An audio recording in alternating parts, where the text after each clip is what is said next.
Assalamualaikum warahmatullahi wabarakatuh. Di episode kali ini, saya membuat video tentang kisah perjalanan sejarah dari Kiai Haji Ahmad Dahlan. Beliau merupakan sosok yang mendirikan Muhammadiyah. Agar kita memahami siapa sosok dari beliau, saksikan videonya sampai selesai. Selamat menyaksikan. Terima kasih. Assalamualaikum warahmatullahi wabarakatuh. Kiai Haji Ahmad Dahlan, tanggal 1 Agustus tahun 1868 sampai tanggal 23 Februari tahun 1923. Lahir dengan nama Muhammad Darwis, adalah seorang ulama besar, bergelar pahlawan nasional Indonesia, yang merupakan pendiri organisasi Muhammadiyah. Dia adalah putra keempat dari 7 bersaudara dari keluarga Kiai Haji Abu Bakar. Kiai Haji Abu Bakar adalah seorang ulama dan khatib terkemuka di Masjid Besar Kesultanan Yogyakarta pada masa itu, dan ibu dari Kiai Haji Ahmad Dahlan adalah putra dari Haji Ibrahim, yang juga menjabat sebagai penghulu Kesultanan Yogyakarta Hadiningrat pada masa itu. Nama kecil Kiai Haji Ahmad Dahlan adalah Muhammad Darwis. Dia merupakan anak keempat dari 7 bersaudara, yang keseluruh saudaranya adalah perempuan, kecuali adik bungsunya. Dia termasuk keturunan ke-12 dari Maulana Malik Ibrahim, salah seorang yang terkemuka di antara Wali Songo atau Wali 9, yaitu pelopor penyebar agama Islam di daerah Jawa. Silsilahnya tersebut adalah Maulana Malik Ibrahim, Maulana Ishaq, Maulana Ainul Yakin, Maulana Muhammad Fatlullah, Maulana Sulaiman, Ki Ageng Gribik, Demang Jurung Juru Sapisan, Demang Jurung Juru Kapindo, Kiai Ilyas, Kiai Murtadlah, Kiai Haji Muhammad Sulaiman, Kiai Haji Abu Bakar, dan Muhammad Darwis atau Ahmad Dahlan. Pada umur 15 tahun dia pergi menunaikan ibadah haji, dan tinggal di kota Mekah selama 5 tahun. Pada periode ini, Ahmad Dahlan mulai belajar agama, dengan berdasarkan pemikiran-pemikiran pembaharu dalam Islam, seperti Muhammad Abduh, Jamaluddin Al-Afghani, Rashid Ridha, dan Ibnu Taimiyah. Ketika pulang kembali ke kampungnya pada tahun 1888, dia berganti nama menjadi Ahmad Dahlan. Pada tahun 1903, dia bertolak kembali ke Mekah dan menetap selama 2 tahun. Pada masa ini, dia sempat berguru kepada Syekh Ahmad Khatib, yang beliau juga merupakan guru dari pendiri NU Kiai Haji Hashim Ashari. Pada tahun 1912, dia mendirikan Muhammadiyah di Kampung Kauman, Yogyakarta. Muhammadiyah didirikan untuk mencapai cita-cita pembaruan Islam di bumi Nusantara. Ahmad Dahlan ingin mengadakan suatu pembaruan dalam cara berpikir dan beramal menurut tuntunan agama Islam. Dia ingin mengajak umat Islam Indonesia untuk kembali hidup menurut tuntunan Al-Quran dan hadis. Berdirinya ini bertepatan pada tanggal 18 November tahun 1912, dan sejak awal, Ahmad Dahlan telah menetapkan bahwa Muhammadiyah bukan organisasi politik, tetapi bersifat sosial dan bergerak di bidang pendidikan. Sebagai seseorang yang aktif di dalam kegiatan bermasyarakat dan mempunyai gagasan-gagasan cemerlang, Ahmad Dahlan juga dengan mudah diterima dan dihormati di tengah-tengah masyarakat, sehingga dia juga dengan cepat mendapatkan tempat di organisasi Jamiyatul Khair, Budi Utomo, Syarikat Islam, dan Komite Pembela Kanjeng Nabi Muhammad Shallallahu Alaihi Wasallam.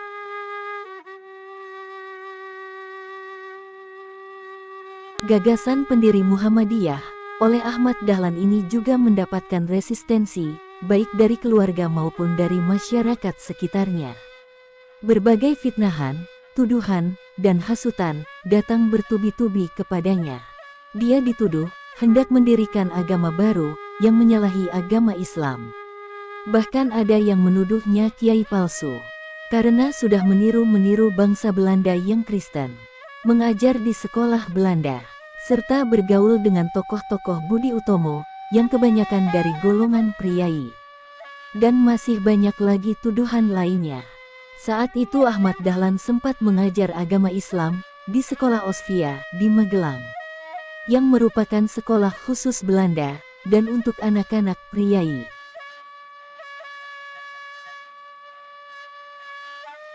Bahkan, ada pula orang yang hendak membunuhnya.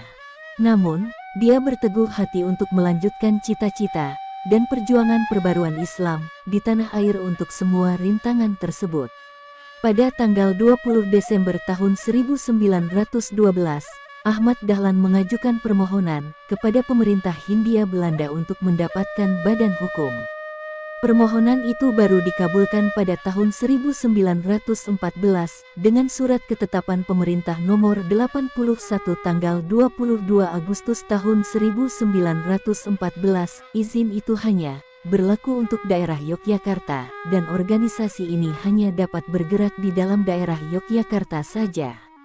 Dan pemerintah Hindia Belanda timbul kekhawatiran akan perkembangan organisasi ini. Maka dari itu kegiatannya dibatasi.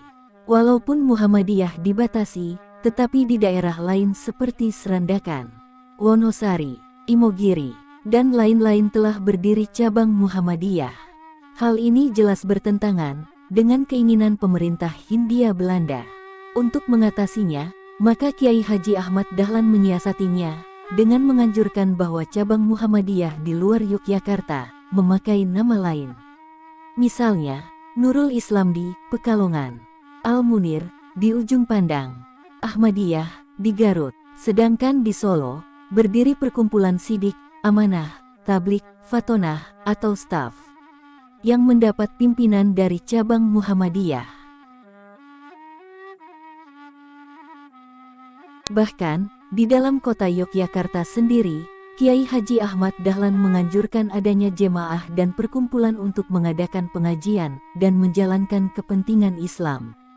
Berbagai perkumpulan dan jemaah ini mendapat bimbingan dari Muhammadiyah, diantaranya ialah Ikhwanul Muslimin, Takwimuddin, Cahaya Muda, Hambudi Suci, Hayatul Qulub, Pria Utama, Dewan Islam, Taharatul Qulub, Taharatul Aba, Ta'awanu Alal Biri, Ta'aruf Bimakanu wal Fajri, wal Asri, Jamiyatul Muslimin, Syahratul Muqtadi. Kiai Haji Ahmad Dahlan juga bersahabat dan berdialog dengan tokoh agama lain, seperti Pastor Van Lith pada tahun 1914 sampai 1918.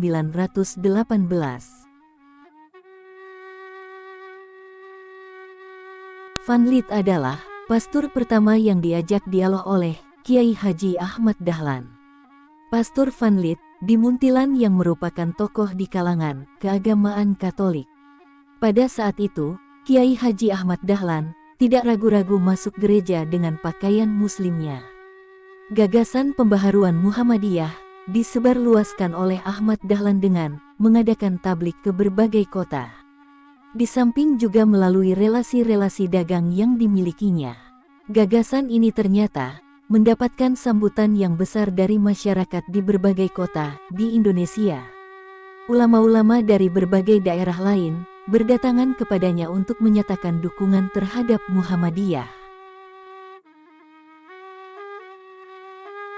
Muhammadiyah makin lama makin berkembang hampir di seluruh Indonesia.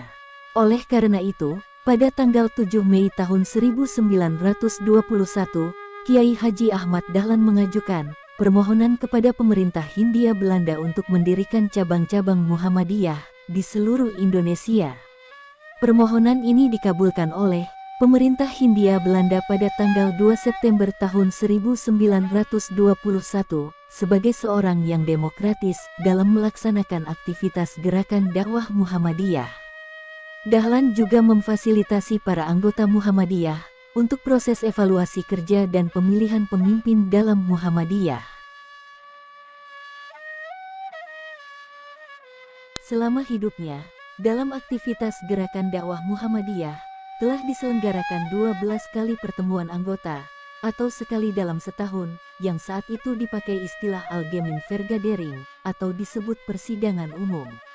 Di samping aktif dalam menggulirkan gagasannya tentang gerakan dakwah Muhammadiyah, Dahlan juga dikenal sebagai seorang wirausahawan yang cukup berhasil dengan berdagang batik, yang saat itu merupakan profesi wira swasta yang cukup umum dikerjakan oleh masyarakat. Sepulang dari Mekah, dia menikah dengan Siti Walidah, sepupunya sendiri, anak dari penghulu Haji Fadil yang kelak dikenal dengan Nyai Ahmad Dahlan, seorang pahlawan nasional dan pendiri Aisyah.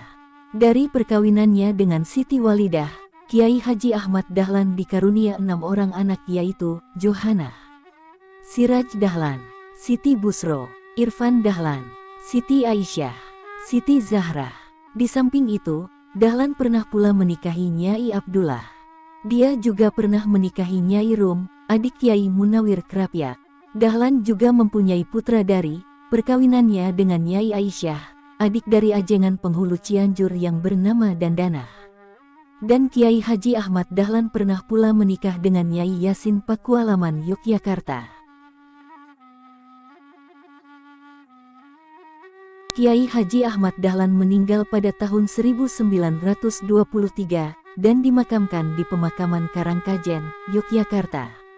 Atas jasa-jasa Kiai Haji Ahmad Dahlan dalam membangkitkan kesadaran bangsa Indonesia melalui pembaharuan Islam dan pendidikan, maka pemerintah Republik Indonesia menetapkannya sebagai pahlawan nasional. Dengan surat keputusan Presiden nomor 657 tahun 1961, dasar-dasar penetapan itu ialah sebagai berikut. 1. Kiai Haji Ahmad Dahlan telah mempelopori kebangkitan umat Islam untuk menyadari sebagai bangsa terjajah yang masih harus belajar dan berbuat. 2. Dengan organisasi Muhammadiyah yang didirikannya, telah banyak memberi ajaran Islam yang murni kepada bangsanya. Ajaran yang menuntut kemajuan, kecerdasan, dan beramal bagi masyarakat dan umat, dengan dasar iman dan Islam. 3. Dengan organisasinya, Muhammadiyah telah mempelopori amal usaha sosial dan pendidikan yang amat diperlukan bagi kebangkitan dan kemajuan bangsa dengan jiwa ajaran Islam. 4. Dengan organisasinya, Muhammadiyah bagian wanita Aisyah telah mempelopori kebangkitan wanita Indonesia untuk mengecap pendidikan dan berfungsi sosial setingkat dengan kaum pria. Itulah tadi cerita sejarah singkat dari salah seorang sosok pahlawan nasional Indonesia. Beliau sangat-sangat berjasa kepada negara NKRI. Terima kasih sudah menyaksikan sampai selesai.